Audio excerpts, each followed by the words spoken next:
Wah, Baik, selamat malam. Saya tegur sapa juga buat Ibu Ade Mardiah, ya, SEMM Par. Selamat malam Bu Ade, apa kabar? Wilujeng wengi, alhamdulillah. Salam sehat semua. Siap, Kak. Ya, Hatur nuhun. dan tentunya Bapak dan Ibu semuanya yang tidak bisa saya sapa masing-masing, tetapi saya yakin Bapak dan Ibu pada malam hari ini adalah dalam keadaan sehat walafiat dan penuh bahagia. Dan selanjutnya malam ini adalah malam santai untuk membicarakan sesuatu yang tentunya berkaitan dengan eh, situasi kondisi yang berkaitan dengan dunia perkembangan saat ini pada umumnya dan khususnya adalah dalam aspek-aspek yang tentu persoalan-persoalan yang nanti akan Bapak dan Ibu sampaikan juga kepada kita semua di samping sumber informasi dan pengalaman serta strategi solusi yang akan disampaikan oleh Bapak narasumber dan Ibu narasumber. Baiklah Bapak dan Ibu, pertemuan webinar pada malam hari ini kita akan mulai, tidak memperpanjang pembicaraan pembukaan saya ini. Terlebih dahulu saya sampaikan salam silaturahim kepada Bapak dan Ibu dengan ucapan Assalamualaikum warahmatullahi wabarakatuh. Salam sejahtera buat Bapak dan Waalaikumsalam. Ibu semuanya dan salam bahagia buat kita semuanya.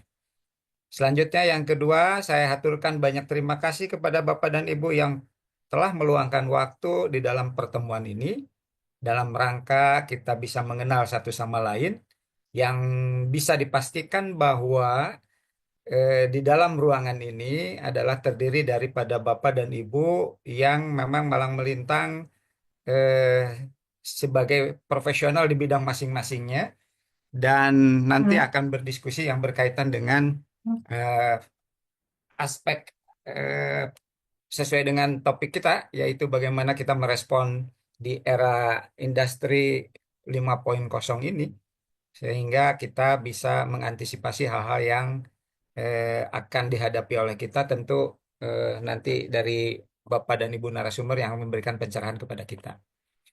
Baik, Bapak dan Ibu, selanjutnya kita mulai saja bahwa perkenalan saya sebelum saya lupa, nama saya Rohyan Sosiadi, saya dari Lembaga Edupart yaitu Yayasan Daya Guna Insani yang memang berfungsi berperan untuk mengkolaborasikan atau mensinergikan dunia pendidikan dengan dunia industri, terutama adalah yang berkaitan dengan Bapak dan Ibu yang sudah sebagai praktisi yang malang melintang, namun juga membutuhkan perkembangan eh, pendidikan akademik yang lebih lanjut dari strata 1, 2, dan 3, dan kita bisa sharing atau berbagi di dalam pertemuan kelas ini.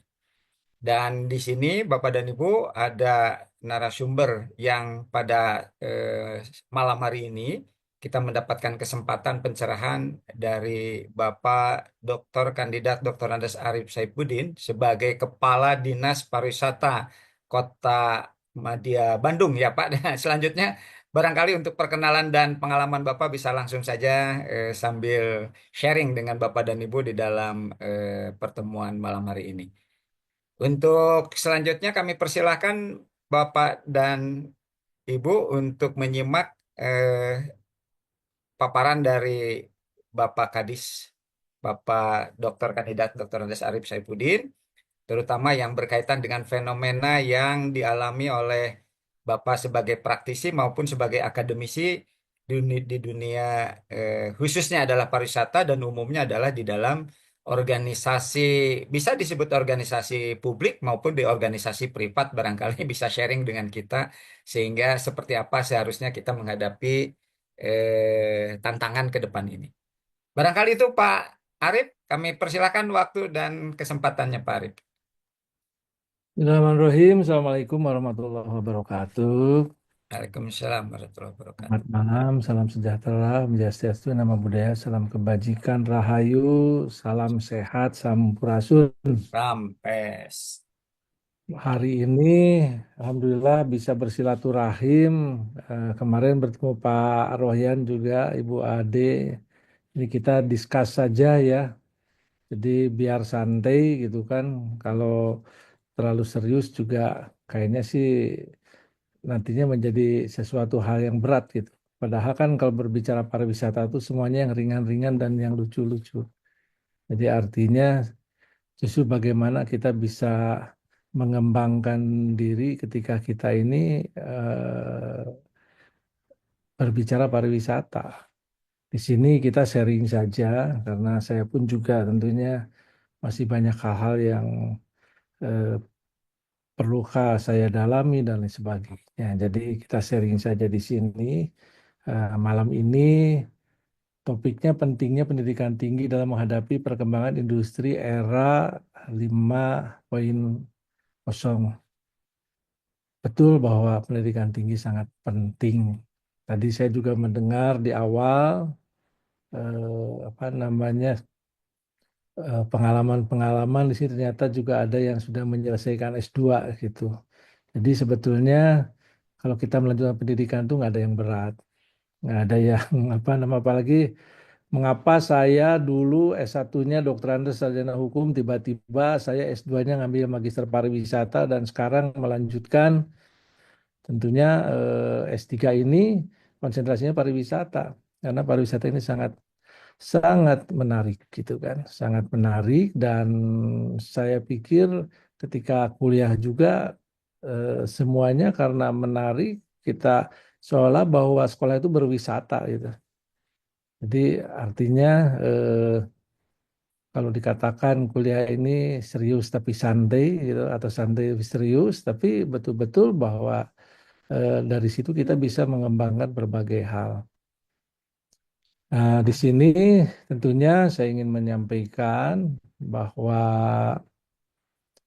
ilmu pariwisata ini adalah saya selalu menyampaikan kepada Pak Rohyan termasuk Ibu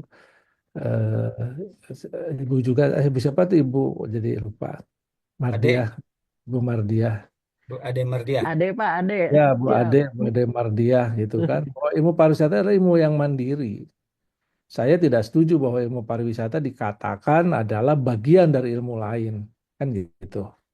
Justru ilmu pariwisata ini kalau kita melihat sekarang mata kuliah yang berlaku, misalnya administrasi bisnis pariwisata, goalnya pariwisata, administrasi bisnisnya adalah apanya? Sebagai alatnya.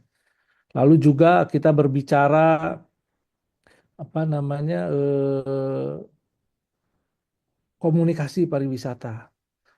Goalnya pariwisata gitu kan. Alatnya adalah komunikasi. Jadi pariwisata ini harus betul-betul berdiri sendiri. Kita harus bisa memahami dasar-dasar ilmu pariwisata. Lalu juga filsafat pariwisata, ada politik pariwisata gitu kan. Banyak hal.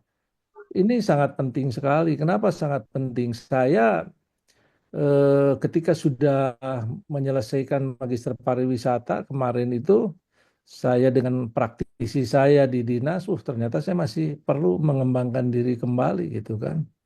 Mengembangkan diri akhirnya saya melanjutkan S3. S3 ya mohon doanya saja mudah-mudahan tanggal 7 besok SHR saya sudah bisa selesai. Saya 7 Februari besok sidang lagi. Mudah-mudahan dari situ tinggal sidang promosi doktor. Jadi kenapa saya katakan penting? Bagaimana kita bisa memahami pariwisata kalau kitanya tidak tentunya tidak mendalami ilmunya seperti itu. Kami pun juga sudah mulai berkomunikasi kaitan perlunya ada fakultas pariwisata, termasuk kemarin dengan pihak Unpad juga kami sampaikan bahwa penting. Kenapa juga penting? Industri pariwisata ini sudah menjadi satu kebutuhan dunia. Dunia internasional semua sudah berbicara industri pariwisata. Kenapa industri pariwisata? Karena industri pariwisata ini juga eh, menjanjikan berbagai hal yang sangat positif. Ketika kita berbicara pariwisata berkelanjutan, maka poinnya itu adalah bagaimana tentunya pariwisata ini bisa berjalan sampai tentunya di masa yang akan datang. Baik. Dan kenapa pariwisata ini punya kekuatan yang luar biasa? Karena ini ada tiga elemen, yaitu ketika berbicara pariwisata berkelanjutan, ini ada yang namanya lingkungan, gitu, aspek lingkungan, lalu ekonomi, termasuk juga sosial. Jadi artinya bahwa dengan industri pariwisata ini akan apa namanya bisa menghasilkan satu nilai ekonomi yang tinggi. Kedua, lingkungan akan terjaga dengan baik. Dan ketiganya adalah ada keterlibatan masyarakat. Nah, ini yang perlu perlu apa namanya bahwa ilmu ini sangat penting dan berdiri sendiri menurut saya seperti itu. Lalu juga ketika berbicara pariwisata berkelanjutan, artinya bahwa sejauh mana kita mengenal daerah kita sendiri. Punten, kadang banyak orang hanya melihat saja, melihat dari healing dia, tapi kebetulan dia tidak punya ilmunya. Akhirnya dalam penyampaian itu tidak berdasar kepada keilmuannya. Dan akhirnya tidak bisa nyambung ketika kita berbicara dengan hal-hal apa ketemu orang-orang yang seperti itu. Sehingga bahwa ketika kita menghadapi globalisasi ini, pariwisata dunia, kita harus mempersiapkan SDM pariwisata. Sekarang kita sudah punya tentunya di Indonesia ini beberapa perguruan tinggi, ada di UPI, kalau tidak salah itu manajemen resource ya. Lalu juga Bu Ade di Magister Manajemen Pariwisata ya, Bu Ade ya. Betul, Pak. Itu saya di Magister Pariwisata Berkelanjutan di Unpad kan gitu. Lalu juga ada apa namanya eh, ya artinya di Unpad sendiri kemana ada yang namanya pariwisata bahari itu kan. Saya bilang itu bagian dari pariwisata itu kan ketika berbicara pariwisata bahari. Nah, tentunya dengan kelengkapan kita termasuk juga kita punya apa namanya punya STP gitu kan, Poltekpar ya, NHI. Itu kan juga satu satu modal buat negara ini dari berbagai sisi. Nah, tentunya bahwa kita sangat perlu SDM pariwisata yang betul-betul mengenali itu. Bagaimana juga ketika kita sekarang bisa melihat pariwisata dunia. Pariwisata dunia saat ini semua orang, semua negara berpikir kepada pariwisata dunia. Di samping juga kalau kita lihat beberapa negara yang sudah membebaskan visa. Eh, Dia melihat kita berbicara visa dengan dengan dihilangkannya visa, tapi banyak pengunjung wisatawan ini juga bisa bisa terhitung ya. Salah satunya yang saya ketahui adalah Turki ya, Turki seperti itu. Ketika berbicara kita mengenali daerah kita sendiri, artinya bahwa ketika kita akan menjadikan satu daerah itu menjadi satu apa namanya destinasi wisata, eh, tidak perlu kita terlalu mengada-ngada. Contoh aja misalnya, ketika kita datang ke Turki, Turki itu adalah lebih ke sejarah kan gitu. Lalu juga heritage-nya. Saya pada saat itu menanyakan di mana tempat pertunjukan seni dan sebagainya. Sulit sekali untuk mendapatkan itu. Tapi branding mereka di sana. Jadi artinya ketika kita juga akan menjadikan destinasi wisata di suatu tempat kita harus mengenali daerah kita sendiri, potensinya apa gitu kan. Lalu kita akan brandingnya seperti apa, kan seperti itu. Jadi pariwisata ini sangat penting. Kita harus mempersiapkan SDM yang tangguh, SDM yang punya strategi gitu kan, SDM yang bisa membaca tuntutan-tuntutan dan juga kita harus bisa menghadapi politik pariwisata dunia. Jadi sekarang ini juga bisa jadi apa namanya ketika kita bersaing dengan pariwisata di tempat lain itu tidak hanya tentunya ya tentulah kalau yang namanya keamanan, tertiban dan sebagainya itu sangat-sangat pokok ya. Tapi juga ketika terjadi satu permasalahan kemarin saya sempat mendalami yang kaitan apa namanya wisatawan Singapura sempat ramai itu di apa itu di Braga kan gitu. Sementara ketika berbicara hukum pidana pelecehan itu kan harusnya ada laporan delik aduan. Delik aduan di mana dia harus melaporkan sehingga bisa diproses seperti itu. Ketika itu tidak diproses, ya tidak bisa. Ketika dia tidak mengadukan, maka tidak bisa diproses. Tapi kan bisa menentukan bahwa itu benar. Salahnya itu adalah harus melalui keputusan hakim dalam pengadilan kan gitu. Nah, saya melihat ini ada sisi politik pariwisata yang dilakukan gitu kan. Karena seolah-olah bahwa kalau kalau kan kalau berbicara pidana itu harus dirunut seperti apa gitu kejadiannya, apa betul gitu kan. Saya lihat itu di daerah yang banyak orang kan begitu. Apakah betul seperti itu? Karena itu bisa banyak hal itu misalnya, oke lah memang mereka ada hal yang nggak pas gitu ya. Dan kebetulan bukan orang Bandung. Dia ketika sedang si wisatawan sedang membuat konten lah gitu di belakangnya sendaguro yang sebetulnya nggak boleh lah gitu. Tapi ketika sudah berbicara pelecehan itu seperti apa gitu? Apakah ini ada sebetulnya dia itu lewat kan kalau orang Sunda sama punten itu kan ketika punten itu tangannya kan di depan punten itu ya mungkin tersenggol seperti apa. Maksud saya ini juga harus dilihat juga apakah ini ada politik pariwisata di sini gitu kan. Sehingga seolah-olah bahwa Bandung tidak menjadi pilihan yang baik dan sebagainya. Ini juga harus kita pahami semua. Sehingga apalagi kalau kita lihat Bandung ini apa namanya? Bandung ini netizennya luar biasa.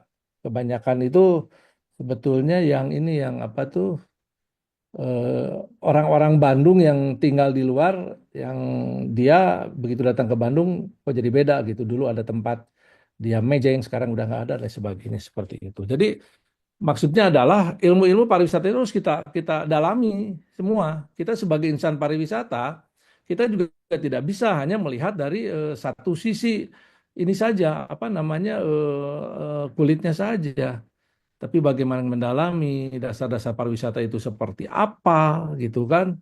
Lalu juga strategi pengembangan destinasi wisata seperti apa gitu. Dan ilmu ini juga akan berguna bagi siapa? Bagi seluruh eh, nama UJP ya, pelaku usaha pariwisata ini juga sehingga juga apa namanya dengan ilmu ini ya kita tentunya bisa lebih meningkatkan berkaitan dengan kepariwisataan seperti itu.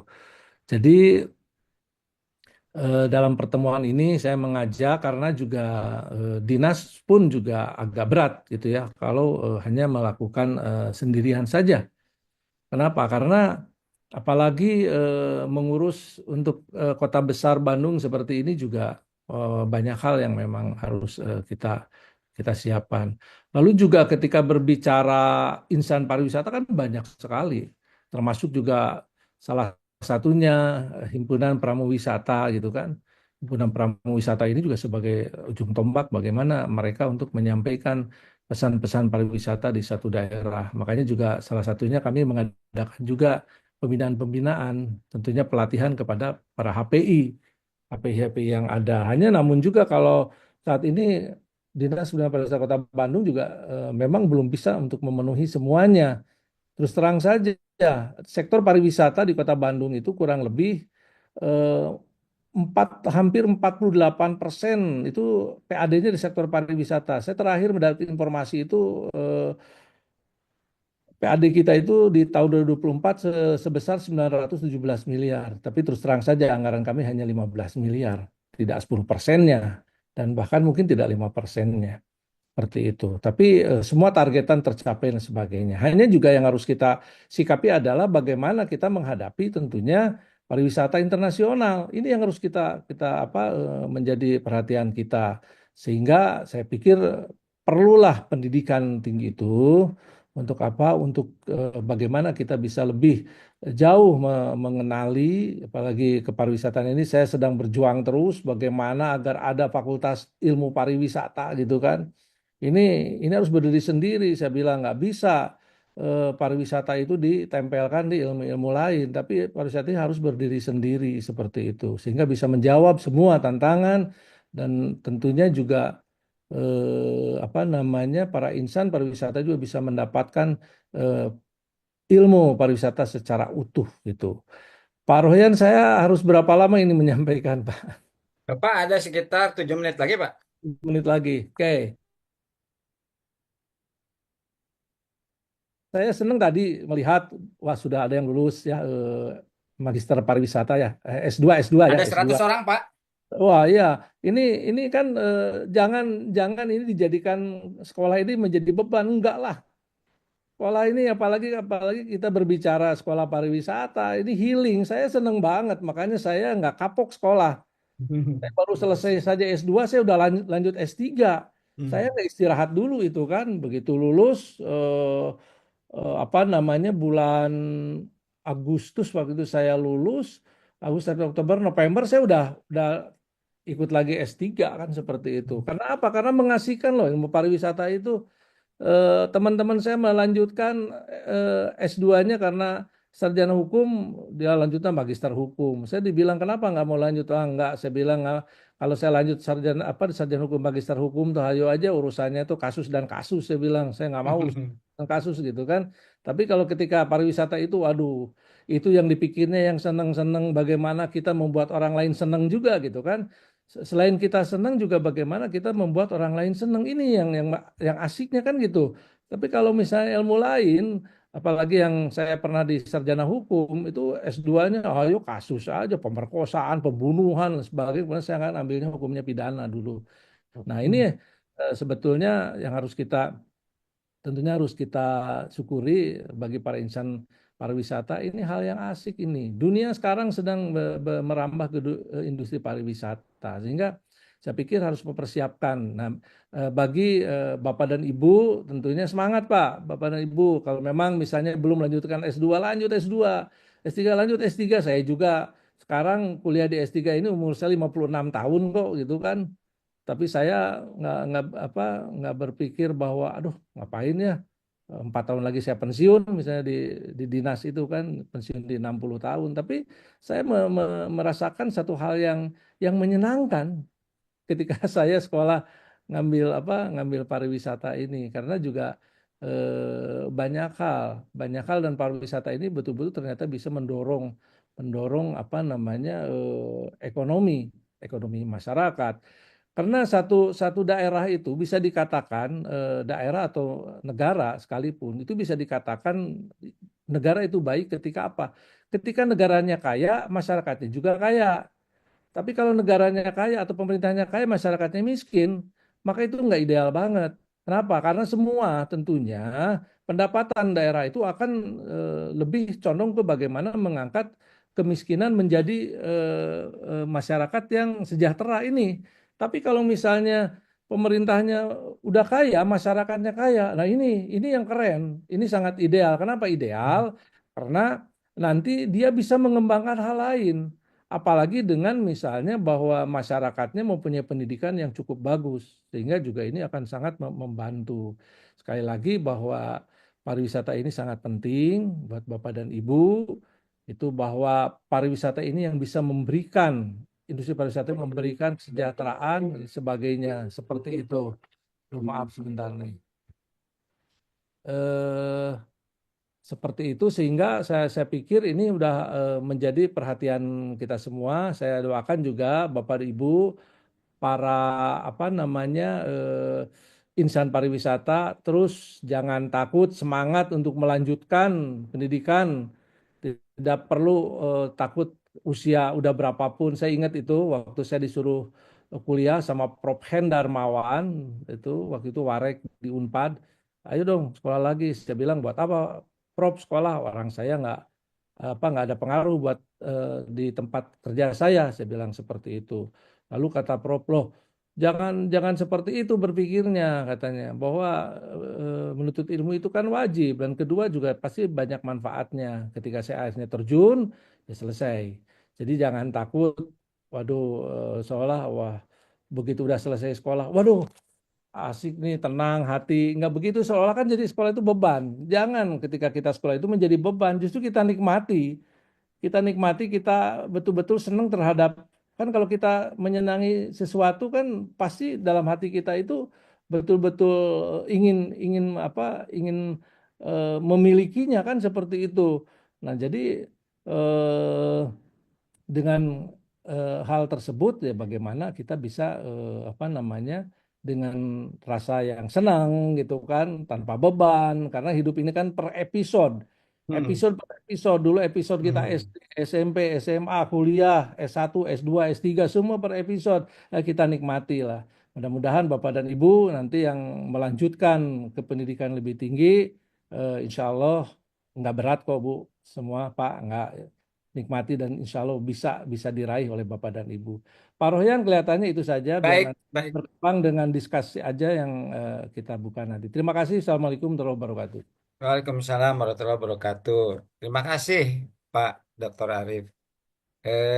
Poinnya adalah Bapak menyampaikan bahwa pariwisata khususnya atau sektor-sektor lain pada umumnya semakin hari semakin kompleks dengan persoalan-persoalan yang akan kita hadapi, terutama di dalam pergantian era atau zaman 4.0 maupun 5.0. Tentu tadi Pak Kadis menyampaikan bahwa eh, persoalan itu akan bisa diselesaikan manakala adanya suatu kolaborasi yang memiliki persepsi yang sama. Nah, dalam konteks ini, di dalam menghadapi fenomena yang ada, kita membutuhkan adanya persepsi dan pemahaman yang sama. Jadi satu frekuensi di dalam menyoroti persoalan. Terkhusus adalah dalam kasus ini yang berkaitan dengan pariwisata. Terima kasih Pak Arif. Pak Arif, di kelas ini banyak tokoh-tokoh Pak Arif. Ini Oh ada siap. yang dari Bali, Pak Teo, ya. Ini adalah insan pariwisata juga yang memang penggiat di dalam menggalang seluruh insan-insan pariwisata nih dari berbagai latar belakang, industri, bisnis dan lain sebagainya. Ya, Ya, nanti pokoknya ini kita mah bisa, saya mau lebih ini Pak Rohyan, kita mah discuss saja. ya, Saya bisa, tidak ya, berani menggurui karena iya, bagaimana tidak, Bapak iya dan Ibu betul, di sini Pak. pasti udah punya pengalaman yang luar biasa Ya, gitu. Pak Kadis, iya. Terus ada juga data dari Bapak Prim Kopad, Prim Kopad ini. Namanya siapa? Ya, hanya Prim Kopad, tapi eh, ada juga sharing-sharing. Kenapa kita punya aset yang banyak, yang kaya, tetapi yang tidak kalah dengan luar negeri, tetapi ada persoalan yang banyak di negara kita. Barangkali itu juga bisa sharing nanti dengan Bapak Pringkopat atau Ibu Pringkopat dan Pak Teo nanti kita. Namun sebelum itu waktunya masih ada sebetulnya untuk Pak ini, tapi sebaya pengayaan sambil saya menampung juga tanggapan-tanggapan dari Bapak dan Ibu. Pak Hendro, ya terima kasih Pak Hendro. Sharing pemikirannya, terutama di sini juga banyak juga apa namanya tongkat-tongkat estafet, legacy di dalam dunia pariwisata yang nantinya akan penerus sustainability itu tidak hanya dalam konteks fisik, tetapi dalam konteks SDM pun juga harus kita persiapkan. Barangkali itu yang tadi di isu yang disampaikan oleh Pak Kadis. Jadi poinnya bahwa kita harus memiliki satu pemahaman atau persepsi yang sama, seperti juga apa yang disampaikan oleh Pak Teo, makanya digalang seluruh insan-insan pariwisata itu untuk bisa eh, bertemu lah atau kita berbicara mengenai persoalan-persoalan yang berkaitan dengan pariwisata. Kemudian di sini juga ada Pak Asur Suryana, juga Pak Asur Suryana juga sebagai akademisi ya yang bergerak di dalam membimbing dari Politeknik NHI Bandung yang juga sangat concern dengan perkembangan sumber daya manusia khususnya ada di sektor pariwisata. Baik, waktunya untuk pengayaan sampai juga mengumpulkan inspirasi apa saja yang ingin disampaikan. Ada juga dari Pekanbaru, Pak siapa nih? Kamulyandi, ada Ibu Eli, juga itu tokoh-tokoh pariwisata yang ada di daerah Pekanbaru. Juga mungkin yang tidak sebut saya satu-satu, juga nanti boleh bisa berbagi data dan informasi di chatting ini. Selanjutnya untuk juga memperkaya diskusi kita ini, kita masuk kepada narasumber yang kedua yang sangat malang melintang di dunia industri, yang roller coaster ya, dan juga sekarang sudah malang melintang di dunia akademisi. Ibu Ade Mardiah. Kami Wah, persilakan Ibu Ade. siap malang melintang. Baik, nuhun hatur nuhun Pak Rohyan. Siap. Baik, Assalamualaikum warahmatullahi wabarakatuh. Ya. Waalaikumsalam. Waalaikumsalam warahmatullahi Baik, wabarakatuh. supayana, upayana. Alhamdulillah, hatur nuhun Pak Kadis, Wilujeng Wengi. Alhamdulillah, wah doktor kandidat. Pak Rohyan juga doktor kandidat. Aduh, udah S3 semua nih, Alhamdulillah. Doa restunya tuh saya menyusul ya Bapak. Amin. Amin, siap. Alhamdulillah Bapak, ini terima kasih sekali teman-teman tuh, Pak Teo tuh kayak Pak Teo, Pak Andika tuh dari Bali, Bapak ternyata jauh-jauh, Iya, luar Alhamdulillah, hatur biasa. nuhun. Itu tuh dari PONUS, Perkumpulan Hospitality Profesional Hospitality Keren, Nusantara, keren. Gaya pokoknya mah. Iya. Lalu Himpunan Instruktur Pariwisata Indonesia Hmm. juga. Lalu ada juga Pak Dudi itu dari Perkumpulan Geowisata ya Pak Dudi, Wilujeng Wengi, Pak Dudi Wah, Sugandi. Oh ya, selamat malam Geowisata. Ibu, Bu Ade, malam Bapak Ibu Alhamdulillah. semuanya. Terima Pak kasih. Denny Sugandi. Bapak Ya. ahli pergunungan, ahli pergeoan ya Pak? Ahli Ya. pergeoan, Oh, geowisata, alhamdulillah. wisata ya Bu. Nuhun Ya. Ibu, standby. Nanti juga ada dari HPI juga ada Pak Toto katanya OTW, kemudian teman-teman ini dari asosiasi SPA juga ada Bu Nining tuh, aduh alhamdulillah. Jadi semua ini berwarna para profesional. Ini kalau di Pentahelix tuh berarti sekarang Bapak Ibu tuh ada bisnis, ada community, lalu ada pemerintahnya dari Pak Kadis gitu. Alhamdulillah hadir. Terus ada dari apa ini? Akademisi. Akademisi juga ada, alhamdulillah. Ternyata Pak Kadis juga akhirnya nyaman ya dengan pariwisata. Pak Kadis dari Kadisnaker, kemudian dari apa DPMPST, sekarang PMPST ke perizinan pariwisata. dulu. Perizinan tuh. Dari perizinan ke Disnaker, ternyata jatuh cintanya ke pariwisata ya Pak Kadis ya. Alhamdulillah. Siap. Bapak Ibu, saya ditugasi ini sambil sharing aja dari perspektif pelaku ya Bapak Ibu. Kalau tadi Pentahelix kan Pak Kadis anggap memang praktisi juga, tapi dari sisi pemerintahan. Nah, untuk saya dari sisi bisnis dan komunitas barangkali begitu sebagai praktisi. Jadi saya sengaja membawa judul ini atau topik ini keseimbangan antara kemampuan praktisi dan kemampuan akademisi gitu. Jadi Bapak Ibu seperti di sini ini kan udah pada ahli-ahli semua ya, otomatis praktisi sudah, nanti berarti kencengin di akademisi. Kalau akademisi sudah, kencengin di praktisi. Ini ada juga Pak Andika nih, S3 juga nih Pak Andika dari Bali juga ya. Bapak Ibu, saya bercerita tentang alur. Jadi kalau Pak Kadis tadi kan dari hukum dan segala macam, nah saya adalah sekarang udah alhamdulillah dengan Edupat berpartner itu benderanya berarti secara akses industrinya adalah di Patria Hospitality, jadi satu perusahaan yang property management, akses industrinya lah ya Bapak Ibu sampai ke cleaning service dan segala macam itu aktif. Kemudian asesor kompetensinya adalah di LSP Pariwisata Bakti Persada, lalu auditor pariwisatanya di LSU Pariwisata Karsa Bakti Persada nih sama Bu Nining hadir nih hari ini.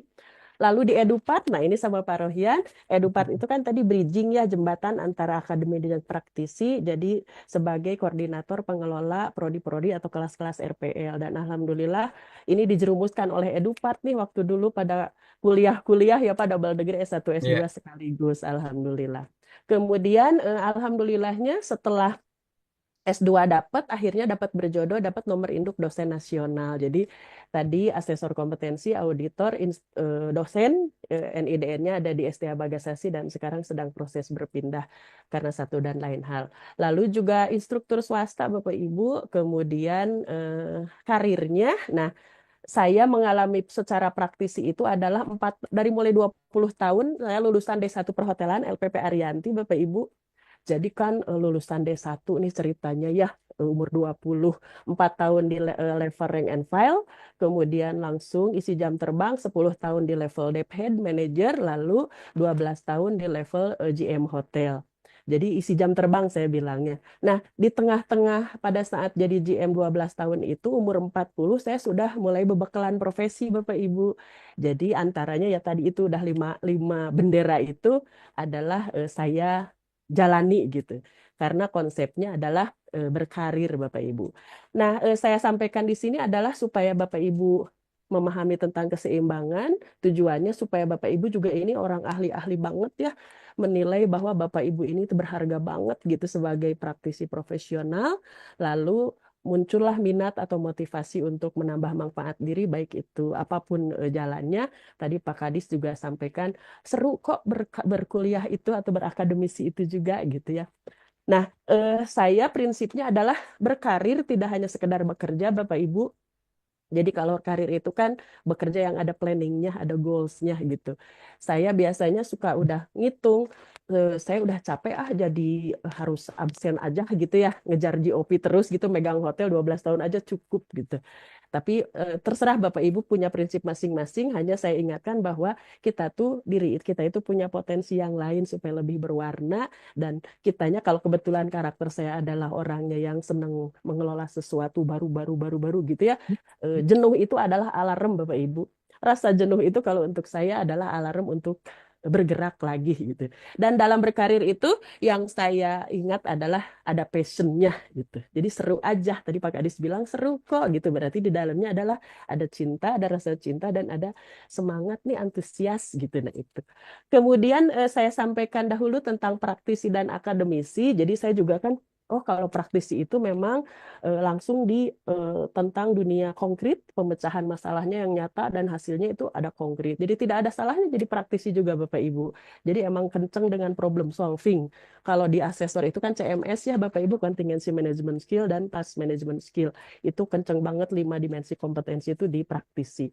Lalu di akademisi ternyata adalah fokus pada pengembangan pengetahuan dan pemahaman yang mendalam, yang bilang komprehensif gitu ya. Kemudian metodologi sistematik dan konseptual. Yang saya rasakan Bapak Ibu, saya kan dulu praktisi ya, pokoknya udah di kepala gitu. Tapi ternyata setelah kuliah saya diajarkan sistematika, metodologi, konseptual gitu. Jadi lebih tertata gitu perasaan ya. Jadi tidak asal, oh pokoknya gitu. Nah, jadi lebih sistematis. Kemudian bisa menerapkan antara teori ke praktek atau praktik ke teori secara lebih firm gitu. Semuanya ada datanya dan kemudian berbasis data dan informasi, yaitu komprehensif itu. Memecahkan masalah secara kompleks, kemudian daya analisisnya. Nah, Bapak Ibu mohon maaf sekali, saya juga suka yang apa saya rasakan itu saya sampaikan Bapak Ibu ya. Jadi kalau di pedagogik itu kan ada taksonomi Bloom ya Bapak Ibu. 6 tahap berpikir itu kan ada lower order thinking skill sama higher order. Nah, eh, yang kita lakukan kalau bisa awalnya kan ke understanding ya, kalau remembering kan hafalan.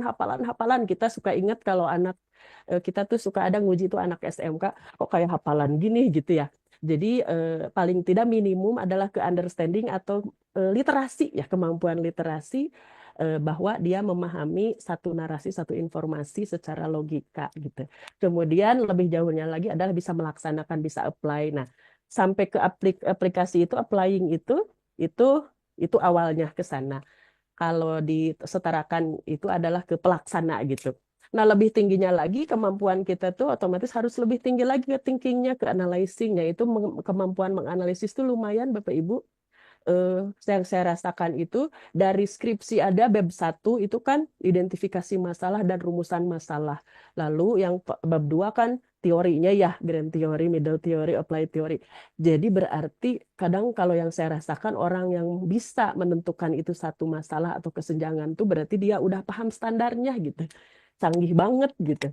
Nah, itu yang harus diasah dengan analisis dan evaluating. Itu kalau itu ke S2 creating lebih tingginya ke S3 kalau disetarakan seperti itu kalau pemahaman saya, nanti mohon masukan dari Bapak Ibu.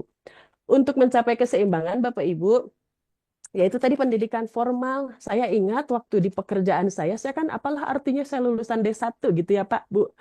Saya bersaing jadi Dep Head, jadi GM gitu ya. Bersaing dengan lulusan-lulusan yang mentereng gitu ya. lulusan NH, maaf disebut ya, lulusan ini, lulusan itu. Sementara apalah aku hanya D1 gitu, apalah orang yang SMK gitu. Nah, di satu sisi otomatis saya juga punya keinginan untuk juga mendalami lebih dan otomatis berjuang lebih dari yang sudah capai di perguruan tinggi yang lain gitu. Saya nyusul istilahnya gitu ya. Jadi Bapak Ibu keseimbangan itu bisa formal, kemudian pengalaman kerja untuk yang tambahannya, lalu pengembangan dan minat baca Bapak Ibu ya. Saya juga merasakan aduh rada susah nih mau nulis mau baca tuh gitu. Tapi mau nggak mau Bapak Ibu dengan saya ditugasi jadi dosen, otomatis kan bikin RPS tuh Pak Bu. Lalu otomatis kan baca lagi. Jadi mau nggak mau kepaksa gitu. Ujungnya teh kepaksa. Jadi akhirnya tuh ada bisa baca. Kemudian ciri-ciri yang memiliki keseimbangan Bapak Ibu, holistik. Nah, saya juga holistik gayanya gitu. Jadi cara pandang yang terintegrasi menyeluruh dari sebagai satu kesatuan. Jadi kalau mikir sesuatu itu lebih luas gitu ya. Cara pandangnya, perspektifnya tidak hanya dari satu sisi tapi lebih menyeluruh. Kemudian lebih fleksibel, kemudian kreatif, kritis, komunikatif, problem solving, dan saya rasakan lebih bijak ya, supposed to be ya seharusnya. Karena saya suka ingat kalau ilmunya sedikit suka fanatik. Mohon maaf sekali saya rasakan di keluarga saya tuh hates gitu ya. Ilmunya baru sedikit kiai nih gitu ya. Udah fanatik tapi kalau udah lega gitu kayak Pak Quraish Shihab kayak apa. Nah, itu akan lebih lebih bijak gitu. Nah, mudah-mudahan saya juga menerapkan itu ke diri saya bahwa lebih banyak tahu, perasaan lebih kurang aja gitu ya. Tambah tinggi, tambah kurang ilmu segala macam tuh tambah luas gitu. Mohon maaf lagi saya tambahkan di sini bahwa di karir profesional itu yang saya rasakan dan berdasarkan teori yang ada saya gabung-gabung gitu Bapak Ibu ya. Karir profesional itu yang harus kita miliki kan kompetensi teknis ya, hard skill-nya Bapak Ibu. Jadi teknisnya dikumpulin tuh. Kayak kemarin saya dengan Pak Teo tuh ngisi di perkumpulan professional hospitality. Kompetensi teknis apa yang dimiliki? Wah gitu. Saya bisa dari lebih dari 6 gitu. Front office, housekeeping, marketing gitu ya. Administrasi dan lain-lain gitu. Itu teknis-teknis yang harus Bapak Ibu kejar. Zaman sekarang itu, aduh disaran sekali lebih dari 3 bahkan gitu ya. Jangan hanya satu. Bukan berarti tidak spesialis, tapi bisa lebih apa istilahnya ya. Kita itu kan punya multitasking, multi-skilling, multidisiplin tadi bisa gitu. Kemudian yang kedua adalah kompetensi sosial, soft skill Bapak Ibu, intrapersonal skill sama interpersonal skill. Sepanjang perjalanan Bapak Ibu di asosiasi, kemudian di perusahaan, gaul dengan segala macam, berarti kan mengasah interaksi, kemampuan interaksi itu yang saya rasakan soft skill itu juga lumayan perlu jam terbang Bapak Ibu, terutama di listening skill-nya Bapak Ibu. Kalau public speaking begitu kan gampang ya secara gampangnya, tapi listening skill-nya itu yang rada-rada menyerapnya itu yang rada lumayan perlu jam terbang. Kemudian kompetensi manajerial Bapak Ibu. Jadi kemampuan mengelola diri sendiri. Saya suka ingat perjalanan saya di observasi selama kepemimpinan 12 tahun GM misalnya, atau saya jadi karyawan lihat atasan. Jadi kedewasaan itu tidak seiring umur, Bapak Ibu. Mengelola diri itu adalah di dalamnya mengelola emosi, Bapak Ibu. Karakter itu akan kelihatan. Jadi tambah atas tuh tambah cool gitu karakternya. Kemudian mengelola kolega dan pelanggan yaitu hubungan otomatis internal eksternal, lalu mengelola tugas dan pekerjaan. Di sini mengelola tugas dan pekerjaan, kemampuan manajerial itu adalah Bapak Ibu jangan sampai kita itu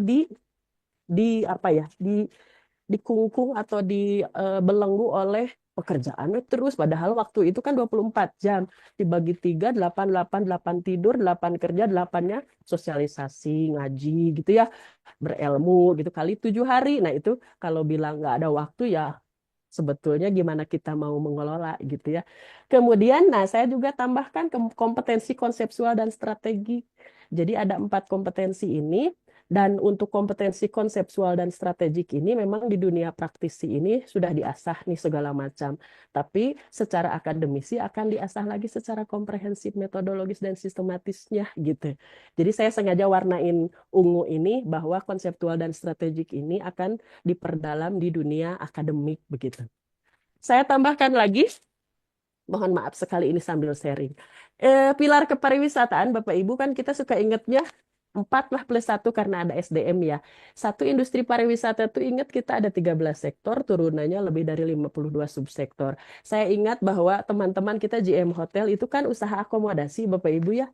Usaha akomodasi itu kan ada hotel, ada villa, ada bumi perkemahan, ada apartemen hotel, ada wisma, ada guest house dan homestay dan lain-lain. Jadi maksud saya kalau memang udah jago di hotel nggak apa-apa fokus, tapi jangan lupa ini dunia usaha akomodasi teh masih lega loh gitu. Jadi terus aja diperluas, diperluas dan ternyata wah belum lagi usaha yang lain, ada makanan minuman, ada transportasi, ada daya tarik, ada kawasan, ada pramuwisata, ada segala macam yang 13 sektor dan lain-lain. Lalu yang kedua pilarnya ada destinasi pariwisata, kemudian ada pemasaran pariwisata, yang ketiganya lalu ada kelembagaan kepariwisataan, yaitu seperti apa kelembagaan yang pemerintah, kementerian, dinas gitu ya Bapak Ibu, sama ada badan-badan gitu. Kemudian SDM pariwisata. Nah, tadi Pak Kadis bilang bahwa ini SDM pariwisata loh perlu gitu, perlu disiapkan dan perlu ingat ke masa depan. Jadi Bapak Ibu jangan salah kalau bikin sesuatu berpikir kritis tuh ingat pohonnya, ingat kerangkanya, baru nanti kita akan bisa menyimpan sesuatu pada tempatnya gitu. Nah kadang-kadang otomatis kan di kementerian atau di dinas juga kan otomatis disimpan kabid-kabidnya tuh dari pilar ini Bapak Ibu. Jadi kalau mau segala sesuatu tuh oh berarti udah ada kelompoknya ke situ, ini ininya, ini cabangnya gitu. Nah, Bapak Ibu sepengetahuan saya, seobservasinya bahwa ada beberapa yang akhirnya terlalu fokus ke industrinya aja gitu, atau ke destinasinya aja, komersialisasi terlalu ke ekonomi aja gitu ya. Misalnya contoh kami para GM, saya ada prinsip GM, saya megang hotel pasti harus lihat dulu mau kemana visi misinya, mau kemana gitu ya. Jadi bukan hanya sekedar mesin uang gitu. Misalnya contoh ada ruko 2 atau 3, langsung aja dibikin kamar-kamar gitu ya. Terus akhirnya apalagi sekarang ada kapsul, mohon maaf sekali, atau cabin atau kapsul, itu pria wanita digabung. Nah, secara prinsip saya nggak akan ambil begitu gitu contohnya, berarti kan diingetin lagi. Jadi sah-sah saja kalau secara industri memang apapun dikomersialkan, tapi kita sendiri yang bisa memilah mana sih yang selaras dengan tujuan kita. Nah, saya sampaikan bahwa filosofinya suka lupa gitu ya. Filosofi kepariwisataan itu kan apa yang di prinsip-prinsip yang diimani istilahnya ya, yang kepercayaan kita bahwa rohnya ada di hospitality, kemudian di sustainability, keberlangsungan. Suka ada bilang bahwa kalau misalnya destinasi atau desa wisata hanya sesaat gitu ya, atau taman rekreasi, kami juga ada masalah di Perhimpunan Usaha Taman Rekreasi. Itu kan kalau taman rekreasi itu resikonya kan yang betulnya berapa 3 hektar. Kalau yang kecil-kecil asal ngerubah sawah atau apa kan bukan begitu gitu. Jadi mikirnya adalah sustainability atau keberlanjutan. Kemudian ada hospitality itu kan keramahan antara manusia ke manusia, manusia ke alam gitu, ke makhluk hidup dan otomatis segala macam yang ada di dunia gitu ya. Kemudian saya tambahkan, rata-rata para praktisi profesional melanjutkan akademisi itu mungkin kan pasti ada tujuan-tujuannya ya, karir-karirnya. Karirnya itu jadi pebisnis, entrepreneur Bapak Ibu. Kebetulan kalau saya jiwanya tidak terlalu ke pebisnis, jadi rasanya ke pendidik gitu kalau saya. Nah, pebisnis itu berarti syaratnya berarti dia ahli dalam melihat gap atau melihat kesenjangan atau melihat isu, melihat fenomena di mana ada isu, di mana ada gap, di mana ada masalah, maka itu ada peluang. Nah, itu pebisnis. Kemarin ada mata kuliah kita investasi bisnis pariwisata. Oh, ternyata bisa nih peluang-peluangnya gitu. Apalagi sekarang perizinan usaha berbasis risiko. Pebisnis tuh kenceng tuh pada ambil risiko rendah tuh, jadi deh gitu pada jadi owner gitu. Nah itu salah satunya peluangnya ke sana. Kemudian jadi pengelola Bapak Ibu, bisa jadi GM-nya, jadi direktur operasional atau direktur utamanya. Nah itu kan ke pengelola industri pariwisata atau usaha pariwisata atau ke destinasi. Lalu untuk pengambil kebijakan atau di kelembagaan, bisa jadi Bapak Ibu, Pak Kadis bisa, kenapa kita tidak gitu. Jadi bisa jadi nanti karirnya suatu saat ada, kalau kita udah punya persiapan, akan ketemu peluang, jadi kadis atau di mana gitu, atau kabid, atau paling tidak Bapak Ibu misalnya mau masuk ke anggota dewan, ke lembaga, bisa jadi, alhamdulillah gitu ya. Kemudian konsultan Bapak Ibu, konsultan itu kan, konsultan pariwisata ada usaha jasa konsultannya Bapak Ibu ya. Minimum punya satu bidang, mau bidang industri pariwisata, destinasi, pemasaran, atau kelembagaan. Minimum punya 2 layanan, untuk studi kelayakan bisnis, penelitian, kemudian pengelolaan, lalu pemasaran, lalu ada tambahannya satu lagi, itu minimum ada 2. Konsultan, rata-rata semua di sini udah pada jadi konsultan nih gitu. Tapi apakah mau dilegalkan atau tidak, ada NIB-nya dan tidak, itu peluangnya ada. Kemudian peluang berikutnya adalah jabatan struktural dan jabatan fungsional. Jabatan struktural itu di lembaga pendidikan dan pelatihan Bapak Ibu. Jabatan struktural itu seperti teman-teman kita ada Bapak Ibu yang taruhan ada yang udah S2 tuh yang jadi kepala sekolah. Pak Dian Ya. tuh udah jadi kepala sekolah di Kuningan, di Majalengka, SMK ya, Kepsek SMK. Pak Oyib Jakarta udah jadi Kepsek, kepala sekolah. Kemudian jadi kaprodi atau di D3 atau di S1 itu jabatan struktural. Kemudian jadi dosen, nah kan itu fungsional kalau dosen ya Bapak Ibu. Jabatan fungsional berarti bisa jadi dosen. Kemudian di LPK, nah ini di sini ada beberapa yang udah jadi kepala atau direktur lembaga pelatihan kerja swasta. Itu sangat mungkin potensi-potensinya Bapak Ibu. Dan jangan salah, ternyata yang saya alami, contoh aja, saya masuk di instruktur di kementerian. Ternyata kalau tidak S1 nggak dilanjutkan segagah apapun praktisi profesional. Kenapa itu tidak lanjutkan? Karena SMK katanya ijazah terakhirnya. Wah, bukan S1 gitu. Aduh, sayang gitu ya, padahal udah ahli banget. Kemudian waktu di balai latihan kerja aja jadi instruktur. Kenapa ya gitu. Nah, saya juga ternyata sebetulnya secara karir tidak ternyata ke sana, tapi seperjalanannya akhirnya pengaruh Bapak Ibu, akademik ini ternyata di kementerian, di lembaga memang jadi penentu juga begitu. Penentu ke persyaratan dasarnya dan juga ke angkanya, ke argo istilahnya. Maaf ya, ada argonya gitu. Kemudian itu tadi cerita-cerita saya secara keseimbangan praktisi akademisi. Alhamdulillah saya wisuda 2020, berarti 4 tahun terus aja diasah nih bersama Pak Rohyanto. Insya Allah nanti berlanjut kembali. Lalu ini RPL ternyata ada solusinya Bapak Ibu untuk kita para praktisi, yaitu rekognisi pembelajaran lampau. Jadi pengakuan konversi atas pengalaman kerja dan segala macamnya untuk disetarakan dengan kualifikasi tertentu. Nah, ini secara kesetaraannya Bapak Ibu. Jadi kalau di akademik itu kan SMA, S1, S2, S3. Kalau di kejuruan vokasi itu SMK, D1, D2 jarang, D3, D4. Berarti D4 itu setara S1, kemudian masuknya S2 terapan, S3 terapan. Nah, yang sebelah kanan itu adalah pengembangan karir berbasis pelatihan kerja sama berbasis pengalaman kerja, Bapak Ibu.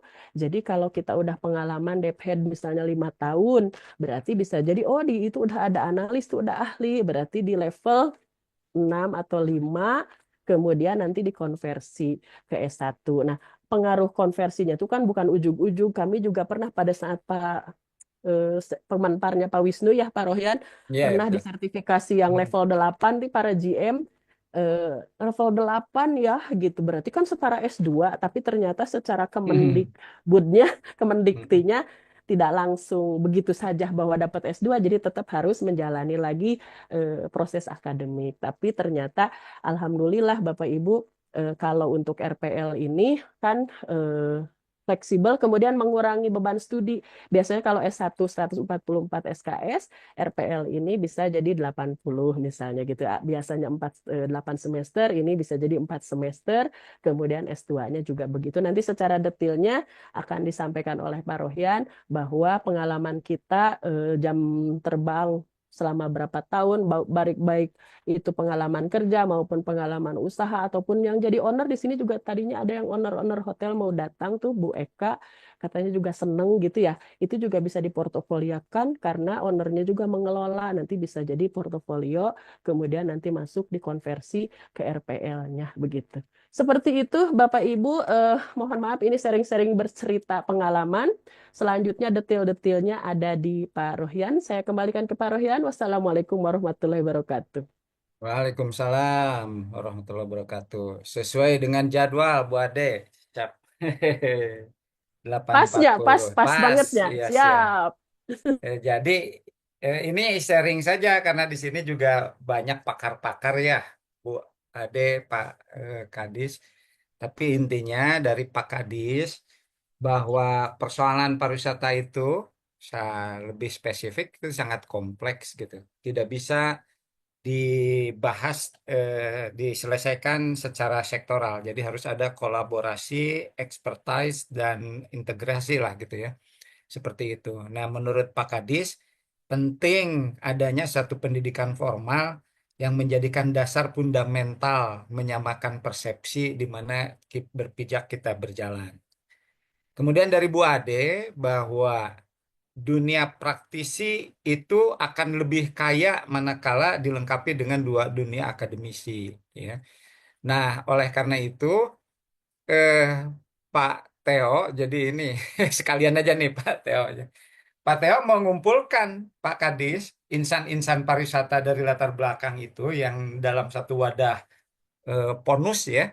Nanti kita akan bahas bahkan kopi darat lebih bagus gitu kan. Jadi di sana Pak Theo, eh, kita eh, apa namanya looking forward gitu kan. Nah, eh, eh, persoalan industri itu, persoalan di lapangan ini akan sangat timpang manakala tidak memiliki dasar keilmuan yang sama. Itu yang menurut Pak Kadis disampaikan. Jadi kalau gelombang dan frekuensinya di dalam komunikasi dan menginterpretasikan tentang fenomena yang ada, akhirnya nggak nyambung gitu kan. Akhirnya terjadi itu. Nah, Pak Teo sedang menggalang insan-insan untuk masuk di sana. Nah, kami Pak Teo ya seperti apa yang Bu Ade sampaikan bahwa harus bermitra dengan wadah lembaga pendidikan yang memang bisa mengakomodir terutama adalah para praktisi. Jadi melengkapi dunia akademik tidak lagi berdasarkan pendekatan reguler. Jadi start from zero gitu. Pasti akan diabaikan, skeptis oleh kita-kita. Buat apa? Karena kita sudah punya jam terbang yang malang melintang. Syukur alhamdulillah ada beberapa lembaga Pak Teo yang memang sudah bisa mengakomodir ini yang disebut dengan rekognisi pembelajaran lampau atau mengakui pengalaman-pengalaman atau portofolio kita di masa-masa yang lalu secara formal dan ada landasan undang-undangnya. Dan ini ada di universitas yang sudah bekerja sama dengan kami, Edupat, Universitas Winaya Mukti sejak tahun 2015 dan Universitas Pasundan. Dan ini memang masuk di seperti yang Bu Ade sampaikan itu perlu adanya keseimbangan dalam konteks praktisi dengan konseptual gitu. Ya, artinya di lapangan dengan akademik. Sehingga strata 1, strata 2, strata 3 sudah bisa diakomodir Pak Theo untuk ini. Jadi tidak pendidikan yang efektif dan efisien, ya kan? Jadi mudah masuk dan mudah keluar gitu kan, tidak menghabiskan waktu yang lama.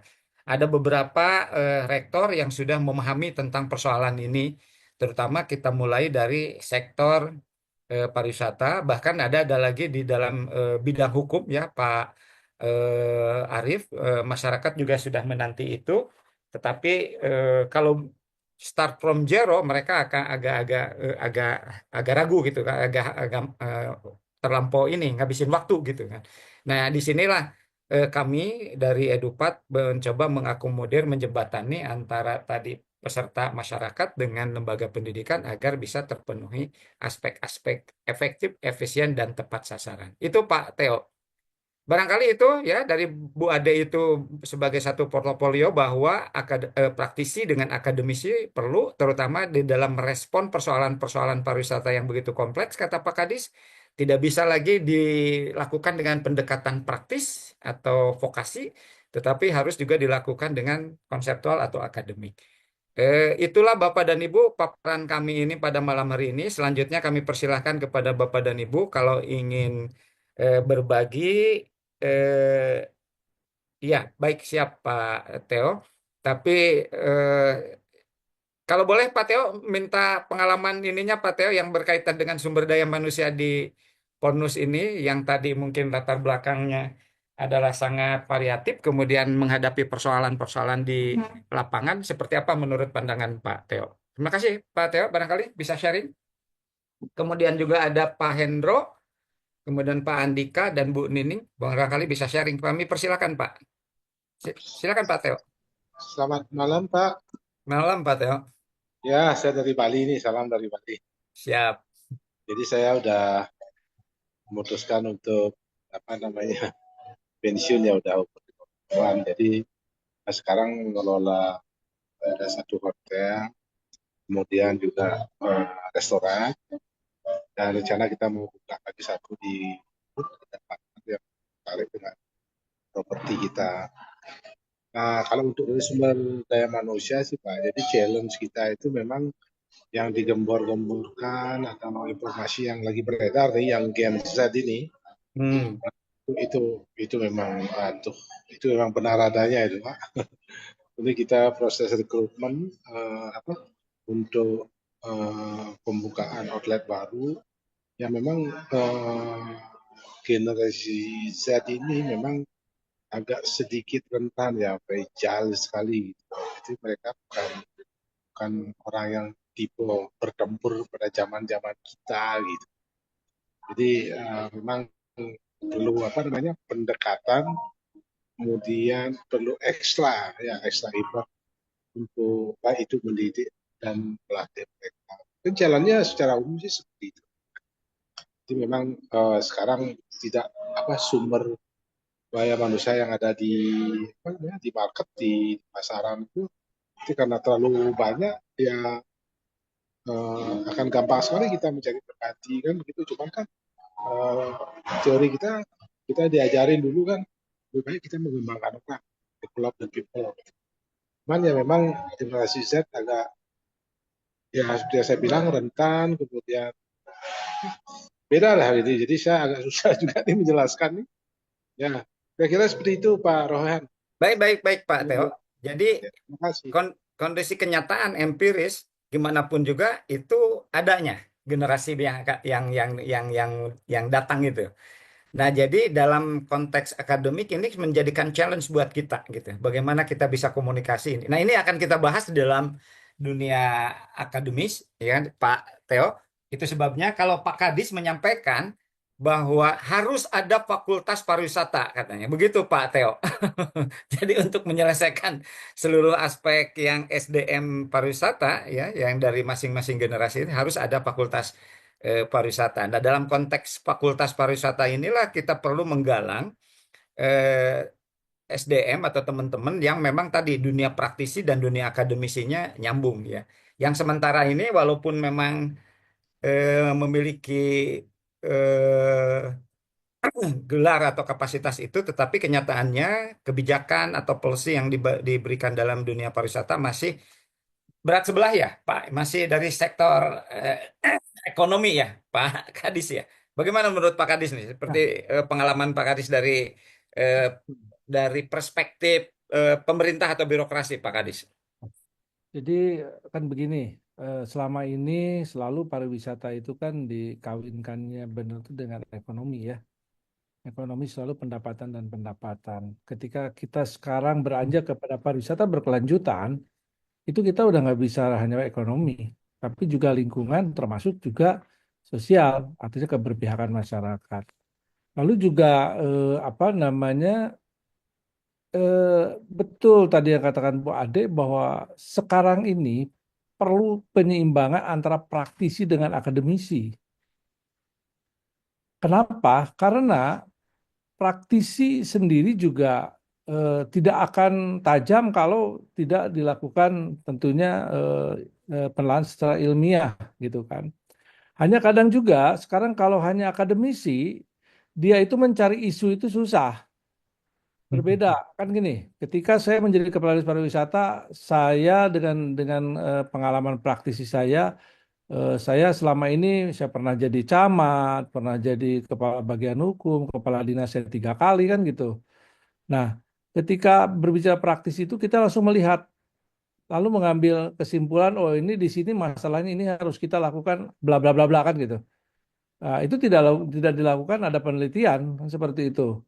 Nah, ini harus ketika berbicara Fakultas Ilmu Pariwisata, di sana itu akan lebih bagus ketika bahwa materi perkuliahan itu disandingkan atau dikawinkan antara praktisi dengan teori akademisi itu. Jadi artinya kalau teori saja juga agak berat karena ketika sudah lulus ini kan dunia kerja ini banyak hal yang harus kita siapkan. Tapi kalau misalnya di dalam dunia dunia apa namanya pendidikan kita sudah mendapatkan teori atau secara akademisi gitu kan akademik, tapi kita di situ mendapatkan juga pengalaman praktisi yang cukup yang kita sampaikan sehingga ketika ketika lulus dia udah minimal dia udah bisa apa ilmu praktisinya udah dapat seperti itu. Saya pikir udah kan kalau seperti misalnya teori kita berapa persen sih kita memahami teori tersebut, tapi bagaimana pengembangan pola berpikir, inovasi dan sebagainya.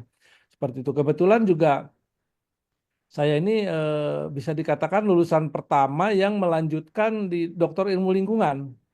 Magister pariwisata. Saya pada saat itu bagaimana mengawinkan tentunya pariwisata dengan ilmu lingkungan kan seperti itu. Pada saat di awal itu penguji-penguji mengejar saya itu adalah bagaimana saya berpikir ansih ilmu lingkungan. Saya bilang saya bukan dari ilmu lingkungan, tapi saya dari Magister pariwisata dan saya ingin mencoba membuka gerbang. Bagaimana ketika kita berbicara pariwisata berkelanjutan dengan ilmu lingkungan, sehingga saya ngambil penelitian saya saat ini adalah pemanfaatan sumber daya bambu dalam pariwisata berkelanjutan di Saung Angklung Ujo. Saya studi kasusnya itu. Nah, saya melihat Saung Angklung Ujo ini sudah mendunia, angklung ini sudah dijadikan apa namanya, sudah dijadikan, dideklarasikan dan udah UNESCO kan seperti itu. Tapi apakah pariwisata berkelanjutan di sana ini diterapkan atau tidak? Masyarakatnya ada keterlibatan atau tidak? Ketersediaan bambunya seperti itu. Ternyata bambu itu bambunya banyak jenisnya. Yang dibutuhkan bambu yang jenisnya adalah bambu hitam. Bambu hitam pun ternyata beda-beda. Ketika ditanam di beberapa daerah itu tidak sama suaranya. Kan seperti itu. Lalu juga ada petugas yang mempelajari bunyi bambu itu. Jadi ternyata banyak sekali sehingga saya pikir kenapa pariwisata ini menjadi ilmu tersendiri. Itu nanti yang S1 skripsinya bisa ngejar bagaimana misalnya strategi pengembangan destinasi wisata di daerah mana misalkan seperti itu. Lalu juga mungkin dia akan melihat bagaimana politik pariwisata internasional gitu kan dalam bla bla bla apalah seperti itu. Banyak sekali yang akhirnya bisa banyak diangkat seperti itu dan yang saya rasakan itu adalah pentingnya bahwa ilmu pariwisata yang kita dapatkan itu dari sisi akademisi artinya ada teori termasuk juga dari sisi praktisinya. Jadi ilmu-ilmu itu saya pikir akan lebih lengkap banget gitu ya ketika ilmu itu lulus dari Fakultas Pariwisata itu bisa mendapati ilmu seperti itu. Itu ya tambahan Pak Royan. Baik, terima kasih Pak Kadis sebagai masukannya. Tambahan Pak boleh? Silahkan. Mumpung ingat gitu ya, Bu tadi Ade, ingat ke Pak sebelum ke Teo. Pak Andika nanti Ya, sharingnya Pak Andika ya. siap. Jadi sepengalaman saya Pak, enak tuh kalau praktisi profesional berkuliah itu misalnya S1 bikin skripsi atau tesis. Penelitiannya tuh sumber masalahnya itu kan kita gudangnya masalah gitu ya, gudangnya maksudnya gudangnya gap gitu. Penelitiannya tuh bisa. Jadi bisa di lokusnya tempat sendiri jadi enak. Jadi pas penelitian tuh di tempat saya gitu, di tempat kerjaan kita atau asosiasi kita. Jadi nggak usah nyari-nyari lagi ke tempat orang. Ini semuanya udah ngelotok nih di. Nah, itu saya alami Pak Rohyan Ya, pada saat siap. S1 skripsi. saya nge-GM-an di hotel itu ya udah saya masuknya di dinya penelitian sekalian hasil penelitian itu bisa dipakai untuk organisasi kita gitu. S2-nya juga gitu, tesisnya, lokusnya, apa yang usaha yang kita sedang pegang, diuli kan kita tahu problemnya, kemudian langsung diteliti, dapet deh gitu. Siap. Itu yang paling mudahnya praktisi itu untuk nanti di skripsi dan tesis. Lalu pengalaman kita kan di Edupat mahasiswa RPL tuh ada yang dari seluruh Indonesia ya Pak. Kemarin kelasnya alhamdulillah saya diberi kepercayaan Pak Rohyan untuk ambil mata kuliah mengajar mata kuliah apa di mahasiswanya tuh ada banyak company-company dari Papua, dari mana semua. Jadi kalau dari Bali, tadi kan Pak Teo nanya kelasnya ada di mana gitu. Barangkali ini kan se-Indonesia bisa diatur misalnya Universitas Winaya Mukti, Universitas Pasundan, tapi pesertanya bisa dari seluruh Indonesia. Barangkali itu tambahannya Pak Rohyan. Baik, terima kasih Bu Ade atas penguatannya ya, apa yang disampaikan oleh Pak Kadis yang dengan Bu Ade. Silakan Pak Andika, barangkali bisa sharing Pak yang berkaitan dengan SDM. Silakan Pak. Baik, terima kasih Pak Royan atas kesempatannya luar biasa. Sama-sama. Pak Kadis dan juga Bu Ade, pertama-tama saya ucapkan selamat malam. Assalamualaikum warahmatullahi wabarakatuh. Salam Namo Waalaikumsalam. Buddhaya, salam kebajikan, salam Rahayu, Om Swastiastu. Eh, Pak Royan mungkin kalau dikatakan sharing kurang tepat gitu Pak ya, karena saya masih banyak kurangnya gitu. Jadi dari dibandingkan dengan Pak Kadis dan juga Bu Ade, tetapi saya coba melihat dari sisi akademisi, dari sisi basic saya gitu Pak. Bagaimana kita mengkaitkan antara akademisi dan juga praktisi. Yang pertama saya soroti dari sisi kurikulum. Ini dari sisi kami Pak, dari sisi akademisi Pak. Dari sisi kurikulum memang berdasarkan Permendikbudristek 53 tahun 2023 tentang penjaminan mutu perguruan tinggi, di situ sudah diberikan warning oleh Kemdikbudristek dulu waktu zamannya Pak Nadiem bahwa kita menggunakan pendekatan OBE, Outcome Based Education. Nah, ketika menerapkan OBE itu rasanya gampang, tetapi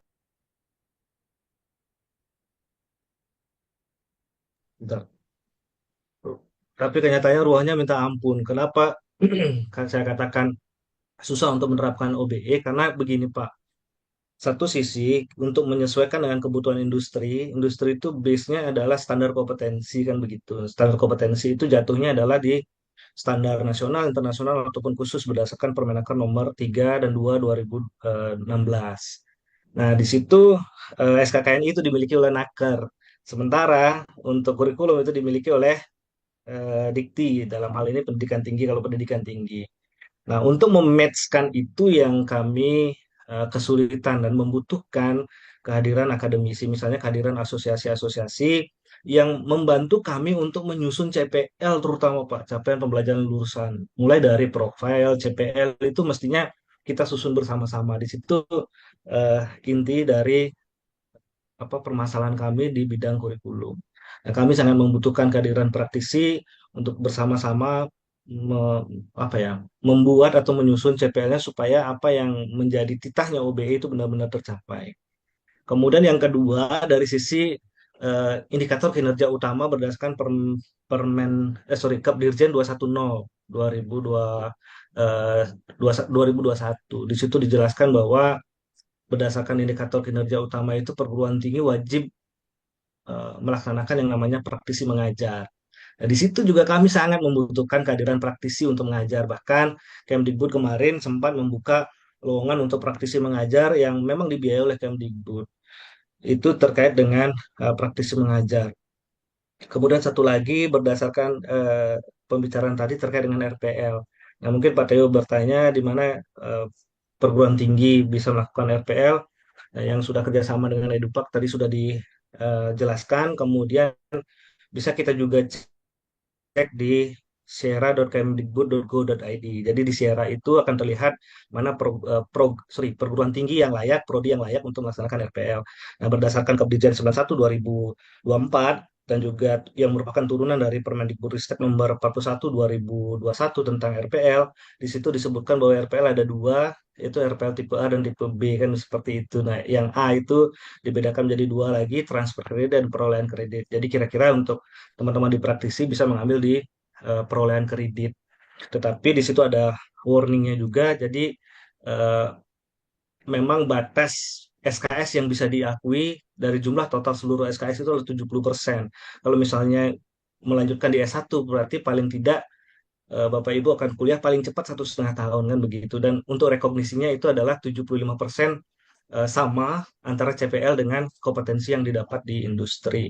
Nah, tetapi satu lagi yang menjadi perlu pemikiran kita bersama adalah di RPL tipe B ini untuk dosen. Jadi dosen kalau melewati proses RPL tidak perlu lagi mengikuti persyaratan harus minimal S2, tidak perlu lagi. Tetapi memang untuk menjadikan praktisi menjadi dosen dan mendapatkan NUPTK, melewati proses RPL ini memang benar-benar harus mata kuliah yang diajarkan spesifik dan belum ada prodi yang mencetak gitu ya, mencetak apa namanya lulusan mata kuliah tersebut. Misalnya seperti ini. Saya acak saja Bapak Ibu di di Tata Boga gitu. Tata Boga sekarang ini kan fusion fusion food sedang maraknya beredar atau maraknya dikembangkan, tetapi belum ada satupun prodi yang memang judul prodinya fusion food itu belum ada. Nah, itu mata kuliah itu bisa di RPL kan melalui RPL tipe B. Jadi teman-teman praktisi bisa mencapai itu. Kami membutuhkan teman-teman praktisi untuk mencapai itu. Tetapi yang perlu kita pikirkan bersama adalah hal spesifik apa lagi yang perlu kita bicarakan dari sisi pariwisata sehingga itu bisa kita tawarkan ke perguruan tinggi sehingga saling simbiosis mutualisme saling bisa bisa saling berjalan. Kira-kira itu tiga hal yang menjadi poin apa yang ingin saya sampaikan, Pak Royan. Mohon maaf jika saya keliru. Terima kasih, Pak. Terima kasih Pak Andika. Memang demikian Pak Kadis, Pak Teo, Bapak dan Ibu. Apa yang disampaikan oleh Pak Andika itu, mohon izin bahwa ini kaitannya dengan eh, apa namanya eh, corporate corporate culture-nya di dalam organisasi pendidikan kita itu seperti itu Pak Andika ya. Jadi corporate culture-nya seperti itu ya. Bahwa secara normatif satu landasannya itu adalah landasan yuridis, undang-undang yang tadi Bapak sampaikan, ya. Itu sudah ada itu. Kemudian turunannya ke bawah secara normatif ya, secara teori gitu kan. Juga sama sudah ada lah mengenai tadi Bu Ade juga sudah disandingkan yang tadi ada kue-kue bar itu tadi ya antara praktisi dengan akademisi dikonversikan seperti itu disandingkan. Nah, yang paling ini, Pak Andika, adalah secara aplikatifnya, secara implementasinya. Jadi, kalau kita mengacu kepada normatif regulasi seperti itu, nggak akan ketemu. Ngurus itu 2 tahun, 3 tahun nggak akan selesai-selesai. Ya, itu ya. Pengalaman saya nih, Pak. Ini sejak tahun 2015 saya sudah mempraktekkan Merdeka Belajar ini. Ini salah satunya, ini di sini ada Bu Eli Gusriani dan termasuk Bu Ade. Jadi kita menggunakan ya kita harus sama-sama tahu bahwa di negara kita itu ada satu corporate culture yang memang sampai saat sekarang itu jadi dilematik gitu ya, dilematik. Nah, Pak Andika, kami ya kita semua kan orang praktisi ya yang tahu persis kondisi empiris di lapangan lah tentang substansi materi apa yang dibutuhkan gitu. Dan di akademik itu tidak terakomodir nomenklatur itu. Konten itu tidak terakomodir gitu. Jadi pada saat persilangan irisan yang tadi Bu Ade sampaikan, secara catatan dokumen yes gitu, bahwa pengakuan misalnya para profesional menjadi strata di level 8 itu untuk menjadi akademisi, kenyataannya Kemendikbud nggak mau menerima bahwa orang praktisi level 8 untuk jadi dosen tetap harus mengikuti pendidikan formal strata 1, strata 2 gitu. Nah, akhirnya Pak Andika, mohon izin sekali lagi ini hanya di kamar kecil saja, mainkan daerah abu-abu itu Pak Andika.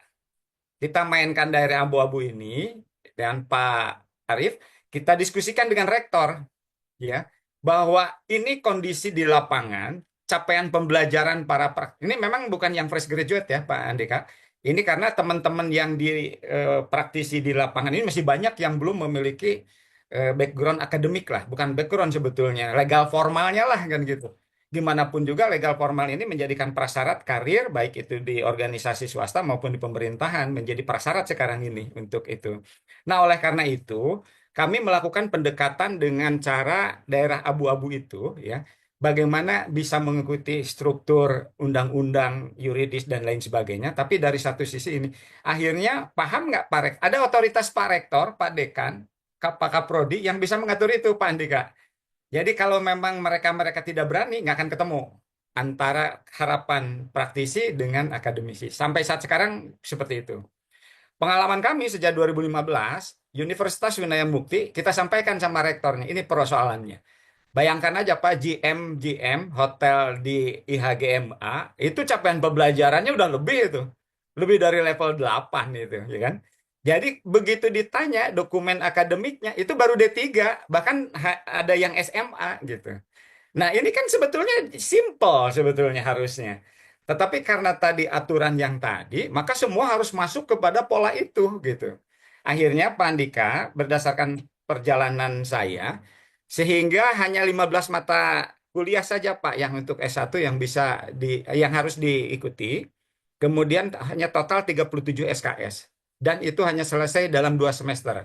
Semester 3 skripsi itu adalah dengan Unpas. Yang sekarang kami sudah ada kelas sekitar 47 kelas yang Bu Ade juga yang mengajarnya. Bukan ini ya, kalau tidak melakukan pendekatan seperti ini, sustainability itu akan tertahan, Pak. Itu akan tertahan, terutama dalam pembangunan SDM ini gitu kan. Gitu. Sampai suatu saat misalnya ketemu, daripada nanti ada lembaga pendidikan dari luar yang memang dia menawarkan program seperti ini. Akhirnya kita gigit jari gitu. Nah, ini yang kami lakukan Edupat dengan teman-teman ke UNWIM maupun ke Unpas. Bahkan sekarang kami bisa masuk ke strata 3, Pak Andika. Jadi S3 itu minimum adalah masa studi itu 3 tahun. Kalau minimum masa studi 3 tahun, jangan lebih dari 3 tahun. Supaya efektif dan efisien.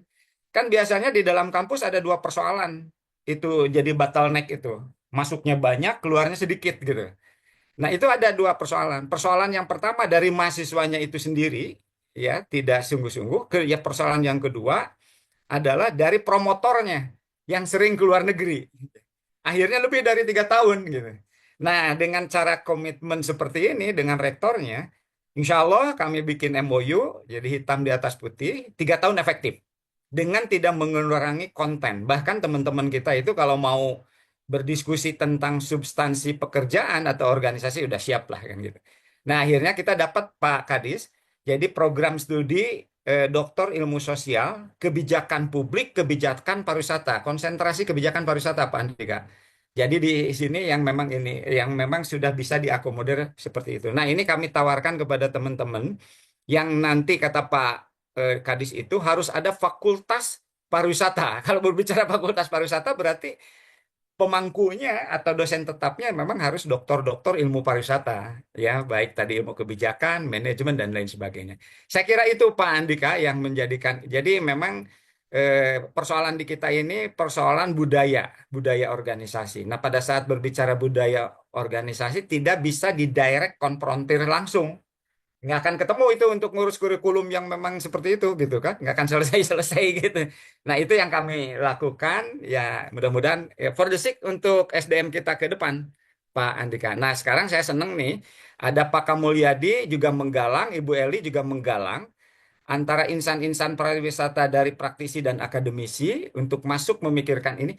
Yang jadi concern ini Pak Andika, anak cucu kita manakala orang praktisi tidak masuk ke universitas, waduh, itu akan diajar oleh akademisi yang tidak memiliki kapasitas yang relevan. Itu yang jadi persoalan. Sebagai kasus aja nih, Pak Andika, Pak Arief, hampir seluruh kepala dinas pariwisata se-Indonesia yang kurang lebih 518 ya Pak Kadis ya, bukan latar belakang dari pariwisata seperti Pak Kadis yang linier dari S1, S2 sampai S3-nya gitu. S2 sampai S3-nya kan gitu. Nah, bagaimana coba seorang pimpinan yang memiliki otoritas destinasi pariwisata yang tidak memiliki ilmu fundamental pariwisata? Itu Pak Kadis. Jadi hampir seluruh destinasi pariwisata di Indonesia pasti tidak memiliki sustainability, apalagi yang disebut dengan green tourism gitu kan dan lain sebagainya. Karena konsep dasarnya tidak paham kan seperti itu. Nah, ini jadi PR kita sebetulnya. Maka akademik ini penting untuk menanamkan pariwisata multidimensi, sosial, budaya gitu kan. lingkungan dan tadi ekonomi yang tadi disampaikan oleh Pak Kadis. Ini jadi persoalan kita bersama. Jadi bukan kita berbicara tentang kita sekarang, tapi berbicara tentang anak cucu kita dan pariwisata pasti akan menjadi leading sektor kan ke depan ini. Jadi kalau misalnya SDM-nya tidak memiliki konsep fundamental tentang keilmuan yang sangat filosofis gitu ya. Saya pikir itu yang kekhawatiran kita 20-30 tahun ke depan. Itu barangkali yang menjadikan ikhtiar kami, Pak Andika. Jadi kami melakukan sebuah terobosan, diskusi dengan Pak Rektor, kemudian setuju, hitam di atas putih, deal. S3 3 tahun. Kuliahnya 2 tahun, bikin disertasi, dan lain sebagainya, beres gitu. Itu yang menjadikan target kita. Jadi itulah barangkali pengalaman kita yang kita bagi kepada Bapak dan Ibu sekalian. Itu Bu Eli, Pak Kamulyadi. Jadi nah, tinggal ini Ibu Eli ini juga tokoh Nah, pariwisata di Pekanbaru ya, yang ada barangkali bisa berbagi yang ada berkaitan dengan SDM di sana. tambahan nih, ada tambahan Pak Oh, siap, Alfian. siap. Silakan, Jadi, silakan Pak Kadis. jadi kemarin saya sudah berbicara sama Pak Dekan Pasca Sarjana Unpad, Empat, Pak siap. Setiawan. Mhm. Saya sampaikan kaitan Fakultas Ilmu Pariwisata. Hmm. Beliau sangat tertarik dan rencana kami akan bertemu dengan Pak Rektor. Hanya memang salah satu kendalanya kalau tidak salah itu SDM-nya. Karena Hmm. apa? Karena dibutuhkan tentunya profesor-profesor pariwisata kan seperti itu.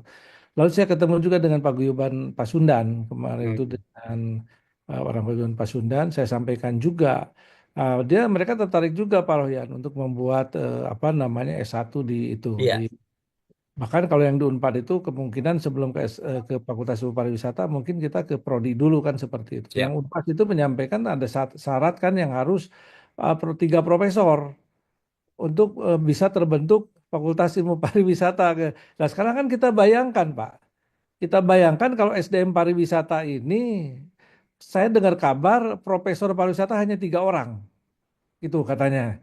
Wah miris juga kan. Bagaimana bisa membentuk Fakultas Ilmu Pariwisata kalau ternyata di Indonesia ini hanya 3 profesornya. Seperti itu. Jadi saya melihat bahwa ini udah tuntutan yang sangat luar biasa seperti itu. Sehingga saya pikir apa namanya kita harus sudah mulai membaca tuntutan dan tantangan yang dihadapi oleh kita. Ini yang semakin hari semakin menguat di tataran industri pariwisata internasional. Kita kalau nggak mempersiapkan diri kita akan habis oleh mereka seperti itu. Jadi memang sekarang sudah waktunya tentunya kita harus bisa membaca isu dan membaca penyelesaiannya seperti apa.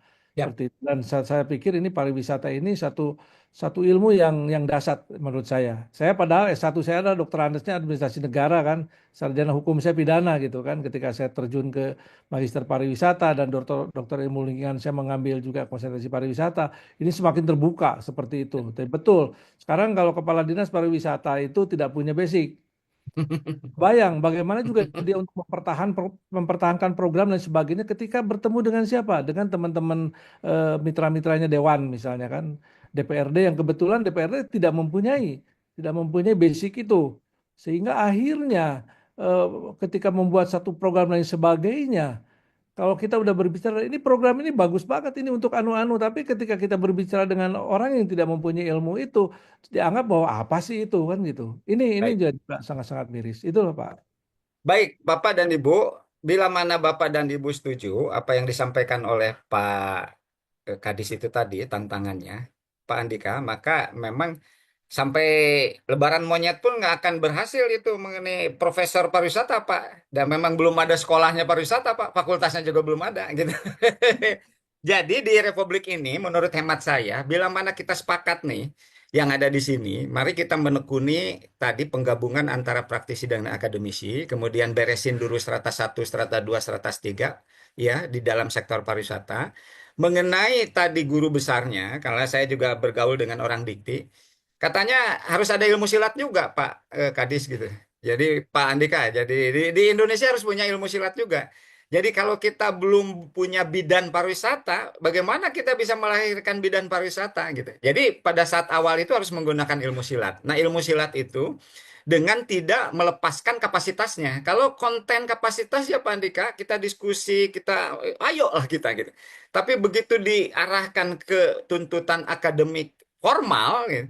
Wong kita lembaganya juga belum ada gitu. Bahkan ilmunya pun juga masih masih embrio kan gitu ya. Jadi ini barangkali Bahkan mungkin bisa dikatakan masih nebeng ke ilmu lain. iya gitu.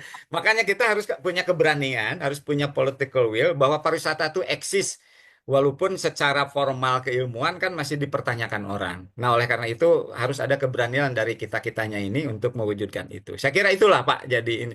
Nah, makanya dari Bu Eli, Pak Kamulyadi, Pak Teo yang memang concern dengan Pak Denny, Pak Andika yang concern dengan SDM. Ayo kita diskusi.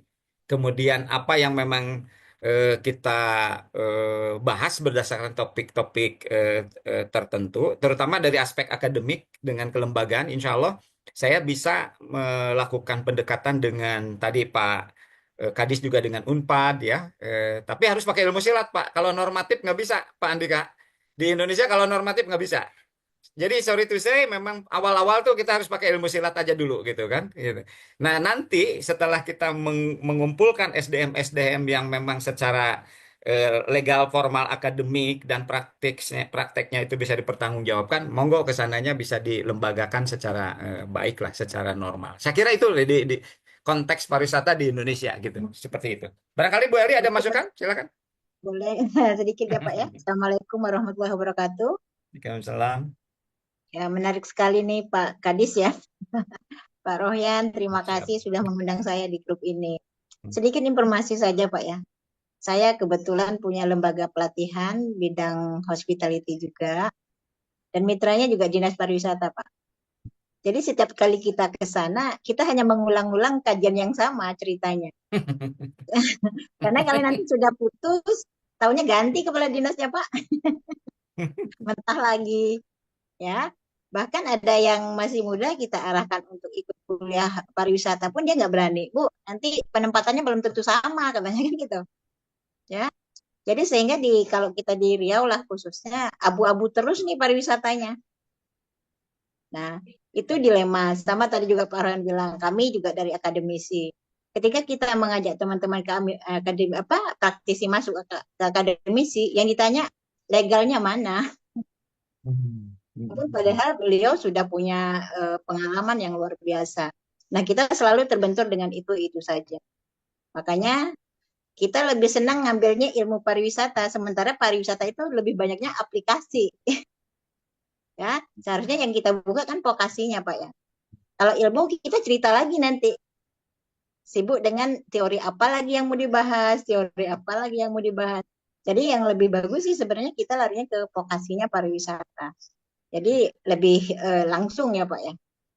Nah, karena Pak Rian tadi udah kenal sama Dikti, kayaknya kita langsung bentuk Fakultas Pariwisata ya Pak ya. Siap, ini nih.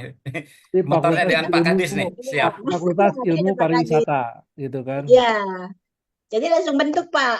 Siap. Karena kan udah ada Bapak di sini ya, udah ada profesornya ada berapa kan gitu. Siap. Karena nanti kalau dimasukkan ke akademisi harus ada Pak ya lektor kepalanya berapa gitu ya. Siap. Pakai ilmu silat aja dulu sementara. Iya. Nah, kita support Pak. Ya, dari Riau kita support. Itu aja Siap. mungkin Pak Royan ya. Baik, terima kasih Bu Eli atas masukannya dan spiritnya. Barangkali itu Pak Andika, Bapak dan Ibu sekalian. Pak Denny ada yang ingin sumbang sharing pemikiran Pak Denny? Bu Nining? Pak Suwanto? Suwarto? Pas Pak. Terima kasih. Baik, terima kasih. Pak Denny ada barangkali sharing sebelum ditutup? Ya, pertemuan kita ini tidak akan selesai di sini. Pasti kita akan secara intent untuk bersilaturahim bahwa kalau secara pendekatan praktis masing-masing insya Allah di bidangnya, Pak Kadis, Pak Andika juga di bidang pendidikan, ya, kita semua. Yang penting bahwa kita ada satu persamaan persepsi bahwa kasihan pariwisata kalau tidak secara legasinya kita tidak disiapkan gitu. Kalau secara warisannya kita tidak disiapkan, dari sekarang mohon maaf, mohon izin, hampir dikapitalisasi pariwisata ini gitu kan. Tidak dari dimensi yang lain, tapi dimensinya dimensi nominal ya, dimensi lapangan pekerjaan dan dimensi ekonomi. Padahal pariwisata tidak sesempit itu ya, barangkali ya Pak Kadis ya. Nah ini adalah PR kita untuk kita mewariskan sesuatu yang tepat dan benar buat anak cucu kita. Terima kasih Bapak dan Ibu atas perhatiannya. Insya Allah pada pertemuan yang akan datang kita akan selalu keep in touch dengan Bapak dan Ibu dan berbagi tentang pengalaman dan pemikiran-pemikirannya tentang dunia pariwisata. Bu Ade, ada closing statement? Oh, siap. Closing gayanya. Alhamdulillah. Aman, Pak. Tapi saya menyemangati dah Bismillah ya. Saya juga kadang-kadang seru-seruan aja, tapi ternyata di dalam keseruan itu sebetulnya kalau karirmu roadmap-nya ada gitu. Jadi insya Allah Pak, secara Bapak kan Pak Rohyan ini Edupatu sebagai bridging penjembatan antara industri dan akademisi, dan di dalamnya sudah memikirkan outcome-nya gitu. Jadi Siap. contoh saya dan beberapa teman hasil S2 kemarin double degree itu kan diarahkan jadi dosen gitu ya. Siap. Jadi ada jam terbang lagi. Lalu sekarang udah ada bibit-bibit nih hasil kemarin S2 tuh kan ada yang ada bahat buat anggota dewan nih gitu.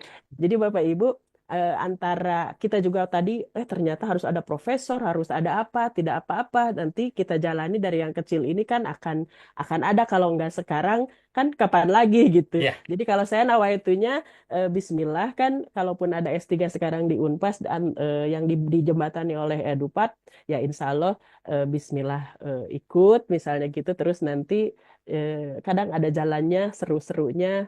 Enaknya tuh kalau pengalaman saya karena ini loh ada Edupat, ada orang pariwisata yang ngerti, daripada misalnya saya cemplung aja ke mana gitu misalnya. Siapa ini baru lagi gitu. Jadi kebersamaan ini yang mungkin Bapak dari asosiasi-asosiasi tadi Pak Theo, semua Pak Dudi dan semuanya asosiasi kepariwisataan Indonesia kan bukan orang lain lagi gitu. Jadi itu udah enak jalurnya begitu. Begitu Pak, terima kasih sekali Baik. Pak Rohyan, Baik. Pak Kadis, Baik. alhamdulillah. Terima kasih. Jadi Kayaknya konkretnya, Bu Ade Mardia harus Hai. segera jadi profesor supaya Amin. pariwisatanya banyak kan gitu. siap. Aduh, Kan sekarang amin. kebayang nih, Sama. Mm-mm. profesornya aja sedikit. Iya, Sementara siap. bahwa industri pariwisata ini sudah sangat sangat Siap.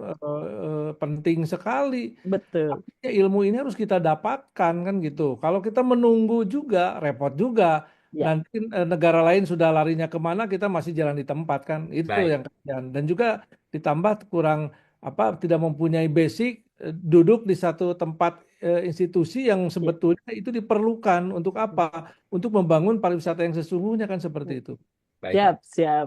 Baik, terima kasih Pak Kadis, Bu Ade. Jadi singkat cerita Bu Eli, Pak Andika, bahwa kami menyiapkan RPL S1, S2, dan S3 yang terakhir. Jadi memang untuk melakukan tadi fakultas pariwisata, pakar-pakar pariwisata, dan guru besar pariwisata harus dimulai disiapkan dari sekarang.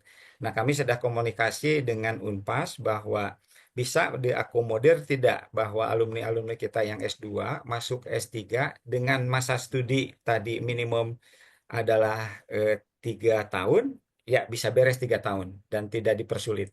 Dan alhamdulillah bisa mengakomodir. Apa alasannya? Karena teman-teman ini adalah orang profesional yang memang di bidangnya gitu kan.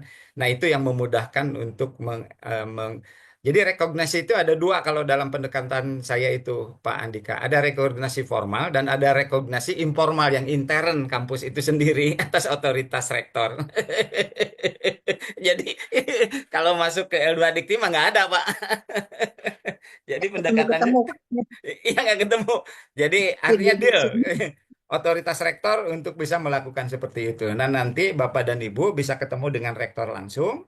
Dan memang nanti bisa pada pertemuan yang akan datang direktur ya yang program pasca sarjana yang akan menyampaikan mengenai program ini, dan saya sudah sampaikan sama beliau, Pak diukur Pak jangan sampai melenceng gitu kan, jadi dari 3 tahun itu pas gitu kan seperti itu, dan insya Allah sudah setuju. Barangkali itu saja informasi yang dapat saya sampaikan kepada Bapak dan Ibu, mudah-mudahan ini bisa bermanfaat buat kita semua. Terima kasih Bapak dan Ibu atas kehadirannya yang setia sampai saat sekarang sudah 20 orang di sini ya. Pak Opayana, ada yang disampaikan Pak Opayana? Siap, sementara Pak. Ya siap. Oke, terima kasih Bapak dan Ibu. Mohon maaf atas kekurangan di dalam penyampaian saya. Pak Kadis, hatur nuhun. Bu Ade, hatur nuhun. Pak Andika, terima kasih juga semua. Pak Suwanto, terima kasih Bapak dan Ibu. Assalamualaikum warahmatullahi wabarakatuh. Boli, dadah. Waalaikumsalam. Hatur nuhun Pak Benar. Sadayana. Ya, Eh, siap.